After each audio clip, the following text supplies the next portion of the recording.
Hello and welcome to the channel. My name is Nick from Analog Tabletop and this is the top 5 board games on Kickstarter. This is a list of the coolest and most badass looking games that launched on Kickstarter this past week. Some of the videos have been edited for time. You can see the full videos as well as more information in the Kickstarter campaigns. The links are in the description below. Let's get this started.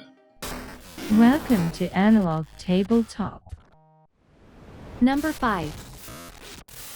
Logistics is the ball and chain of armored warfare. Heinz Guderian.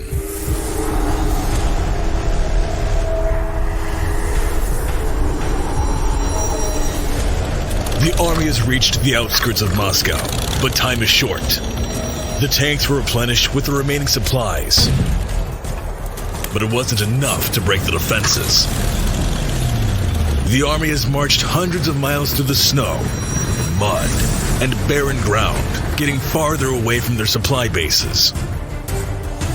So the railway network was built to transport the supplies with endless lines of trains.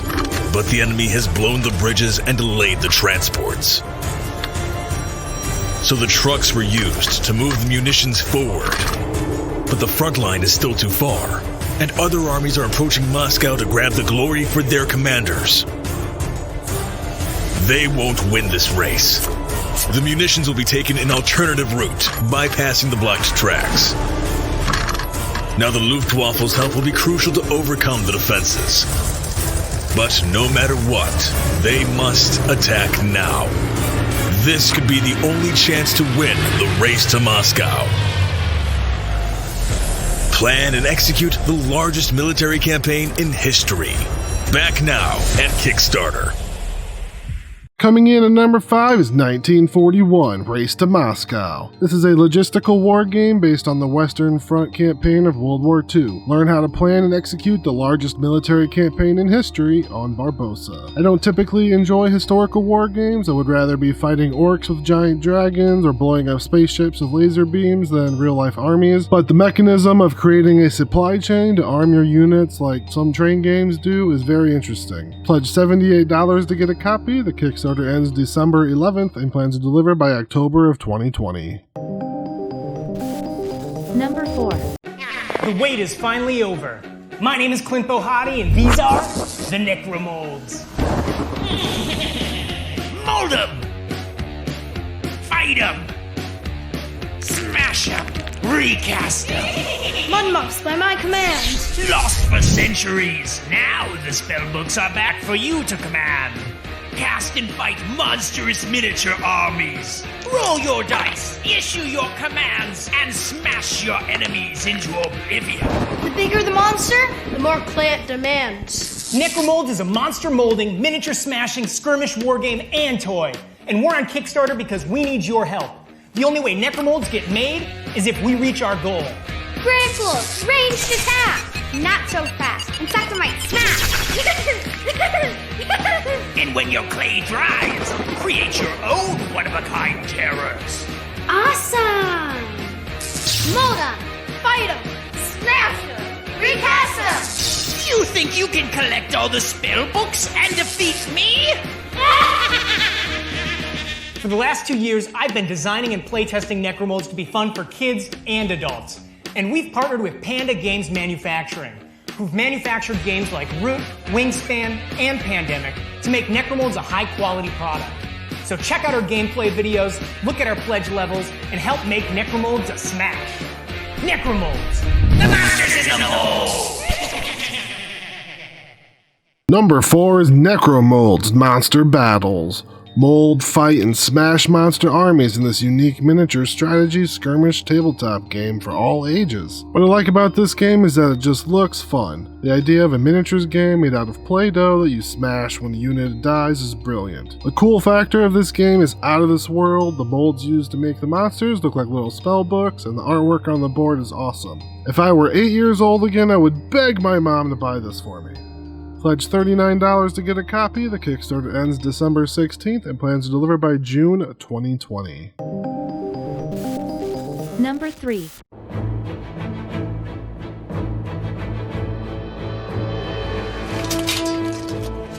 Damn it, Kieran. Always the same story with you. Who the hell robs the Black Ring?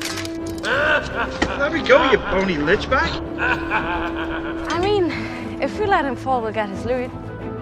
Yeah, no, the paperwork is going to be too much. No, we need to get him out of there. Anybody got a plan? Well, it's not bright, but... Okay, here's the plan. We let him just toss Kieran off the edge. You turn him into a chicken, and then we win. All right. Good idea. Go ahead! All right, drop him! Throw! Whoa! Okay. Go! Yeah. Oh, you cutie chicken! Well, how about that? It worked. Actually, kind of cute. That's how you saved me? When you were out of range, we had to do something. Let me see the card. I don't believe you. She turned me into a chicken to take all my stuff. Okay, so what? Look, I mean, you're here. You're safe. Oh, wait. I also get some. Could you not take... You know you're chicken, you can't. You know. Anyway, Tom, what's next? Okay, now Kieran's safe. We need to take out that guy. Yeah, the only problem is he's stuck behind an impenetrable fortress. Guys? It is a way. You enter the sewer, the smell of sulfur lining your nose. As you walk through the dank, smelly corridors, you discover that something isn't right. Stinks. Coast is clear. Go.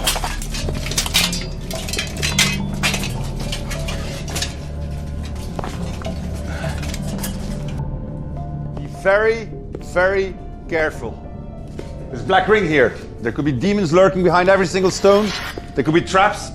Watch out. This door's locked. We're going to need to find a key. It's a shame that there is no one left alive. I bet they would know this place like the Back of their hand? You're an elf. Eat this. Huh, that's a really good idea. You can taste memories. Come on. I know you don't like it, but think of the loot.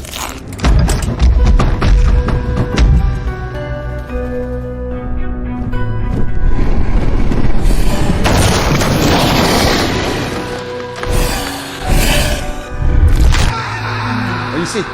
I got it. It's around here somewhere. Okay. Ha. What are you doing? That's troll poop. Wait, what? Eggs! Found it. You just stuck your hand in troll dung for that. I could have helped you if I wasn't a chicken. Kieran, you're not getting your loot back. Get on, Tom. Do something. Okay, let's go for this one. Coming in at number 3 is Divinity Original Sin, the board game. The iconic elemental interactions of Divinity Original Sin are here. Make a monster wet, and then another player can hit it with an ice to freeze it solid and keep it from acting. Or maybe your ally hits the enemy with lightning to make it stunned. Creating combinations is a must to ensure victory against the most challenging of enemies. Watch out though, because enemies can create combinations as well. Pledge $120 to get a copy. The Kickstarter ends December 20th and plans to deliver by October 2020. Number 2.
Hi there, my name is Byron Levitt with Dimension Games, and today it is my pleasure to reveal to you something that I feel is truly special in the board gaming world.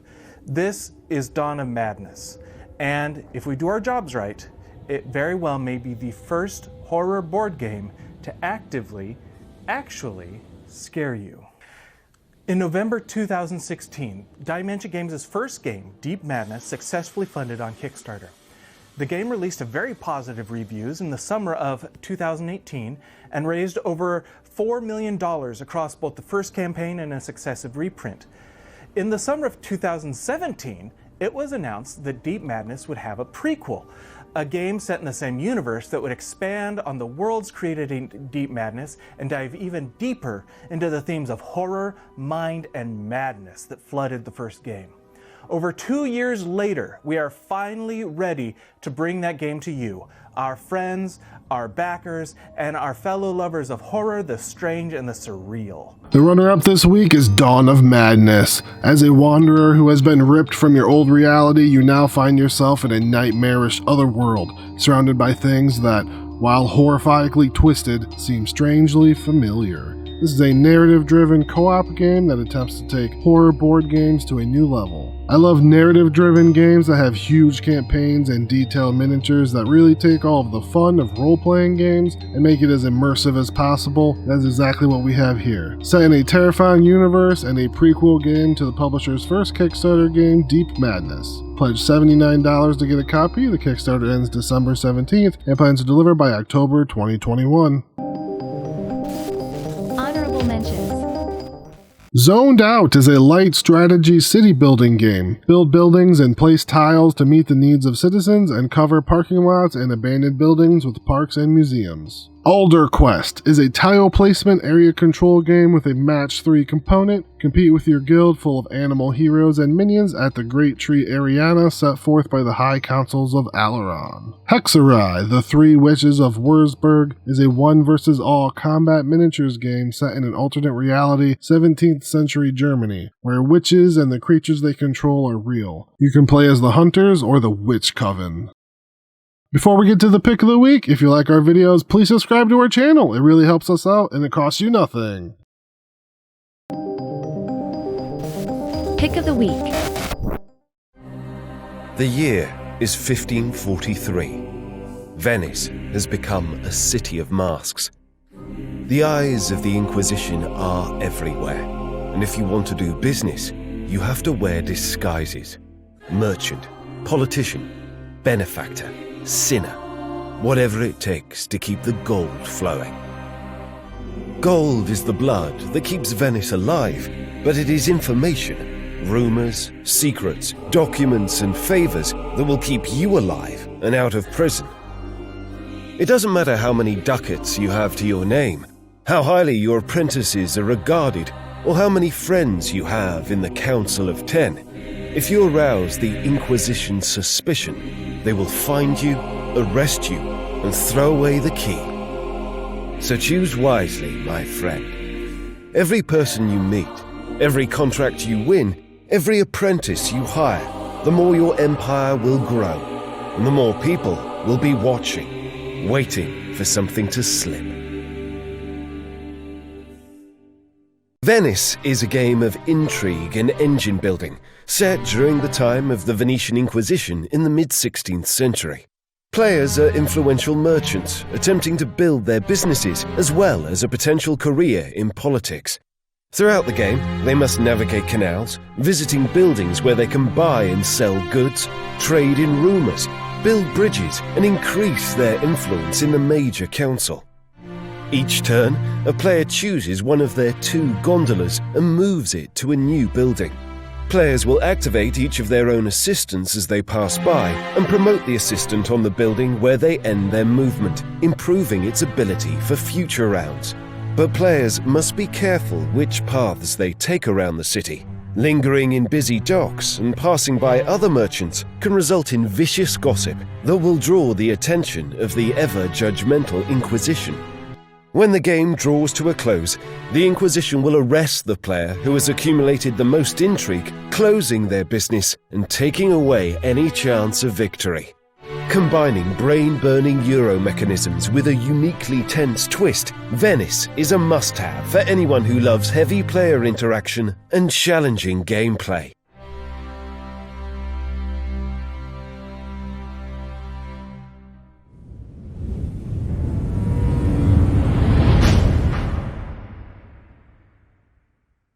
Coming in at number 1 is Venice. Take the role of wealthy, influential merchants as they ride their gondolas up and down the city's canals, train their assistants, complete contracts, and leverage their influence to gain political power. But business is anything but usual. As the broker contracts and flirts with crime, merchants must avoid arousing the suspicion of the Venetian Inquisition, lest they find themselves arrested and their businesses shut down. This is a Euro game with high player interactions and multiple paths to winning. The game production looks amazing. It has a pick up and deliver feel, although I don't think that's the core of this game. Many Euro games seems like you are just waiting around and playing alone, and this Euro game has a ton of player interactions to keep all the players involved in the game and off their phones. That is why it's Analog Tabletop's Pick of the Week! Pledge $51 to get a copy. The Kickstarter ends December 15th and plans to deliver by June 2020. And that's it for the last week on Kickstarter. Do you think there was a game we missed this week? Let us know in the comments, and maybe we'll get to it next week. Thank you so much for watching, and I'll see you again next Tuesday.